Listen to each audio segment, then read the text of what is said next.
You know, guys, when looking at the future of college football, there are some evolution inevitabilities that I like to say. You know, like the playoff expanding, that is inevitable.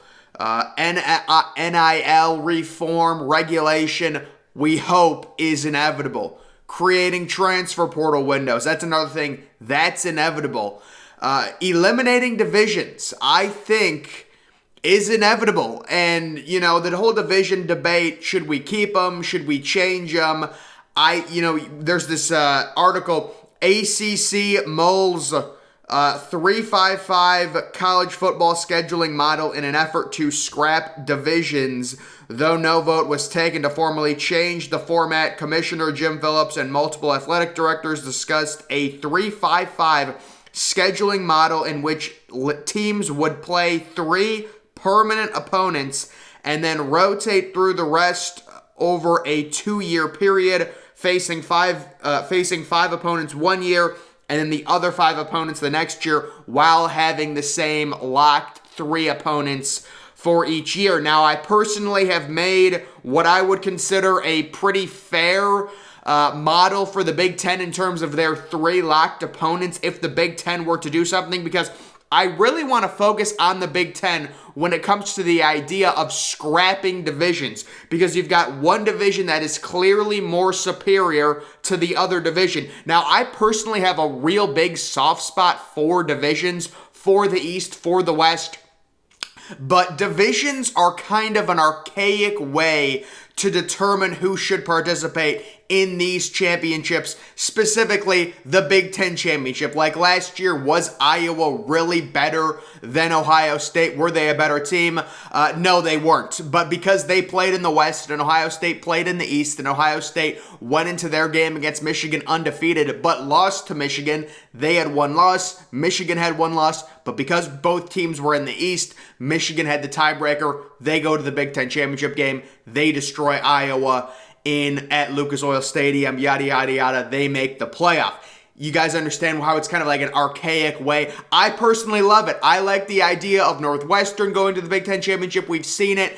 But in terms of actually having the best team, getting the 2 best teams, it is not the best way when it comes to, if you want to have the 2 best teams from a specific conference facing off in a championship, having divisions, especially with how lopsided the East and the West is in the Big Ten, it is not the best way. And here you can see this is a 3-5-5 format or whatever, the ACC. You can take a look at Big Ten. So Ohio State, every year, obviously, they're going to have to face Michigan, Illinois, and Iowa. Illinois, you know, they've got that trophy game. Also, we know Illinois is normally never very good, at least at this point. And then you've got Iowa kind of as the wild card. Some years they're really good, other years they're not so good. It would be tough for Ohio State if they had a locked opponent with Iowa where you're going to Kinnick every other year, possibly for a night game. That would be tough. Michigan's 3 opponents would be Ohio State, Michigan State, and Indiana. So really, Ohio State and Michigan State, those are 2 like their biggest rivalries. Michigan has 2 rivals, you know, Ohio State being their biggest, and then Michigan State being their second biggest, and then Indiana. You know, we know Ohio State's going to be really good every year. Michigan State is normally good. They're improving with Mel Tucker. You need to give Michigan an easy opponent to balance it out, and Indiana is the worst team in the Big Ten currently. They've, you know, been one of the worst teams in the Big Ten, except for the pandemic year for the past like 25, 30 years, at least when it comes to football. And then Penn State's, their 3 locked opponents would be Wisconsin, Purdue, and Maryland. So Wisconsin, normally they're a very good team every year. That would be a tough opponent. Purdue, kind of a wild card, but that's a very winnable game normally for Penn State. And then Maryland, that's kind of like the rivalry game for Penn State. Although I really would love if Penn State had a locked non-conference game with Pittsburgh. I think Penn State's potential rivalry with Pittsburgh, you know, the battle for Pennsylvania, that could be such a great rivalry. I know Penn State does the whole unrivaled thing, but I think that'd be the best rivalry. And then, you know, Maryland is kind of like the lower tier rival for Penn State, at least. They're the Big Ten rival. You could also say Ohio State and Penn State are rivals, but I just think they're 2 really good teams that always play close games. That's not really a rivalry. But either way, That's kind of how I would do it. And you look at the evolution of college football, and we, a lot of people love divisions. I love divisions because I like tradition.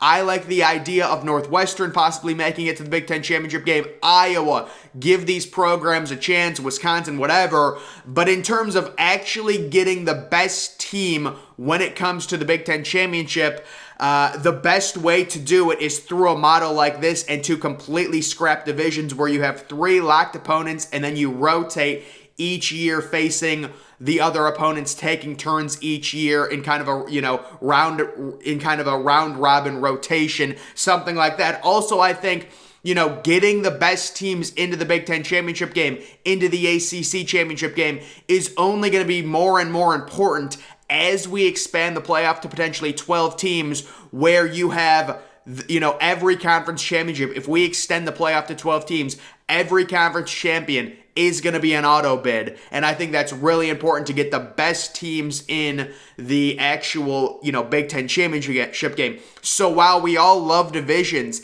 the overall evolution of the sport is going to take us to a place eventually where divisions will be scrapped and you will focus on the best teams. That's just the overall evolution. It's just a smarter way to do things. I love divisions. Again, I love the idea of smaller schools like Northwestern making the Big Ten championship, whatever. The problem is, the other thing you could do is you could realign the divisions, which is something they should have done at least 3 or 4 years ago. At this point, they've kind of waited too long because I think they thought Nebraska was going to be better. I don't know what they thought, but the divisions are so lopsided to where the top 3 or 4 teams in the entire conference are on the East. You've got Ohio State, Michigan, Penn State, Michigan State. You could argue, Wisconsin over the past few years has been better than Michigan State, certainly, but in general, Ohio State and Michigan are clearly the top 2 in recruiting.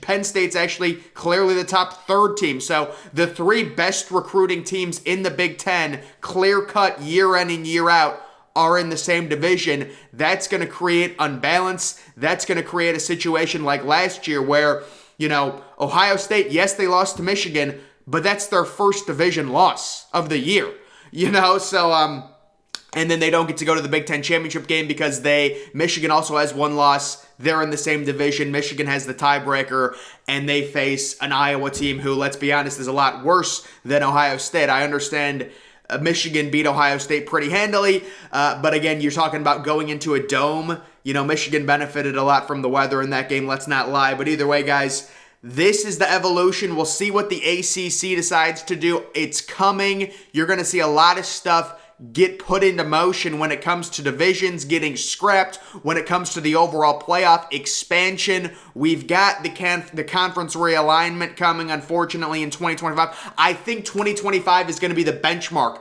They're going to use that as a year to completely change things in college football, because that's the year where Oklahoma and Texas officially go to the SEC. I believe it's 2025. 2025 is the first year Oklahoma, and is it 2024? They were. I don't know if it's confirmed, but I remember it being 2025. Maybe they bumped it up a year, but that would actually mean Texas and Oklahoma are going to be still in the Big 12 for the next 2 or 3 years, 2022, 2023, and 2024.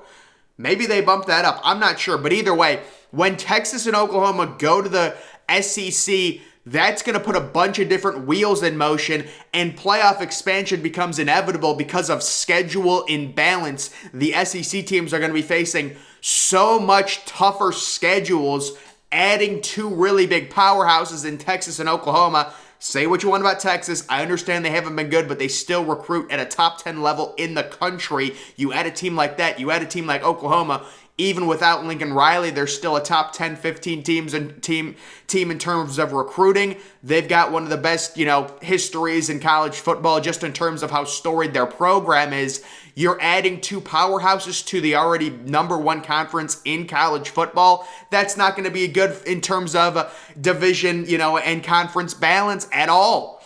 And what we're trying to prevent is super conferences. Unfortunately, you could see a situation where it's like an arms race. The Big Ten looks to add Notre Dame on a massive deal. The Big Ten's getting crazy TV contracts. You think that would attract Notre Dame. They're actually negotiating their next major TV contract. I hope it's not with Fox. Fox's Big Noon is probably the worst thing to happen to college football. Hopefully it's with NBC. I'm hoping the Big Ten gets a massive TV deal with NBC, and NBC starts broadcasting major Ohio State games, major Penn State games, things like that. Right now, NBC has an exclusive deal with Notre Dame. That's why the only time you'll see an NBC college football game, it will involve Notre Dame. Now, this coming year, because Notre Dame, it goes to Ohio State, the game's not going to be on NBC, unfortunately, but Ohio State has that home-and-home with Notre Dame. So when Ohio State goes back to Notre Dame, goes to South Bend in 2023, that game will be on NBC. They have the home games for Notre Dame, I believe. That's how the TV contract with Notre Dame works. NBC has all the Notre Dame home games, and I'm hoping NBC can strike a major TV deal with the Big Ten, and the Big Ten tells Fox, bye-bye. We're done with your Big Noon. Big Noon is the worst thing to happen to college football. It is terrible. But guys, that is just the whole idea of evolution. Hopefully we get the NIL regulation. That's an evolution. Hopefully we get transfer windows. The transfer portal was an evolution. Kids were like, hey, it's not fair that coaches get to leave at the drop of a hat to get a pay raise of, $15, $20 million. Of course, the funny thing now, kids are making more money than the coaches with the NIL. That is the funny thing. But the kids were saying it's not fair.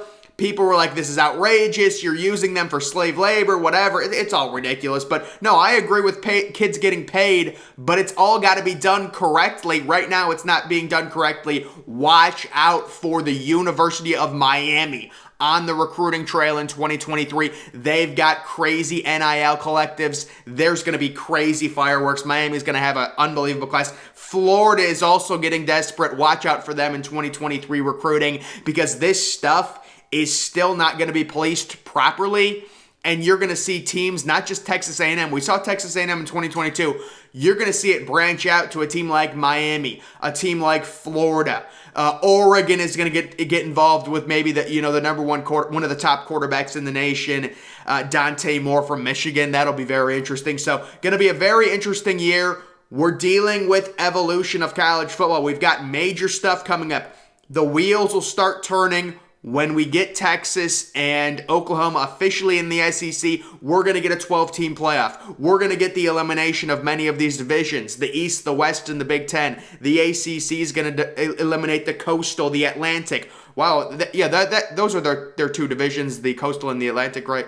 I believe it is. I'm actually surprised I knew that, honestly. I don't know. No, they're normal divisions, nothing against the ACC, but that is going to do it for this video. Crazy stuff happening. It's really, guys, my point I'm trying to stress, this is inevitable. It's going to happen. It's the better thing to do. It's better at determining who the actual best team in the conference is. And you could say that'd be kind of stupid if Ohio State and Michigan just had a rematch. If they're the two best teams, they're the two best teams. They should rematch. You should put the two best teams in the Big Ten championship game. We all are traditionalists. We love the idea of East versus West. But when you got to evolve sometimes. It's just like going to a 12-team playoff. People are scared about it. They don't want to do it. They think it'll water down the regular season. It won't, guys. Trust me, there's still going to be huge games. Evolution is a scary thing. We got to go through it. Change is scary, but this is what has to be done in college football. It's the way of the world. Get ready for these conferences to scrap their divisions and go with the 3-5-5 format where you get 3 common opponents every single year, protected opponents. Again, for Ohio State, like Michigan, Illinois, Iowa. I just threw those 3 out randomly. Obviously, if they actually did this, Ohio State would be protected with Michigan. That's, one of the biggest rivalries. Michigan gets Ohio State, Michigan State, Indiana, Penn State, Wisconsin, Purdue, Maryland. Just food for thought. I've tried to make it as fair as possible. Just an example on how it would look like in the Big Ten. But guys, that is going to do it for this video. Make sure you're following me on Twitter. Link to that's always in the description. I'm, of course, the Depressed Ginger. Thank you for watching.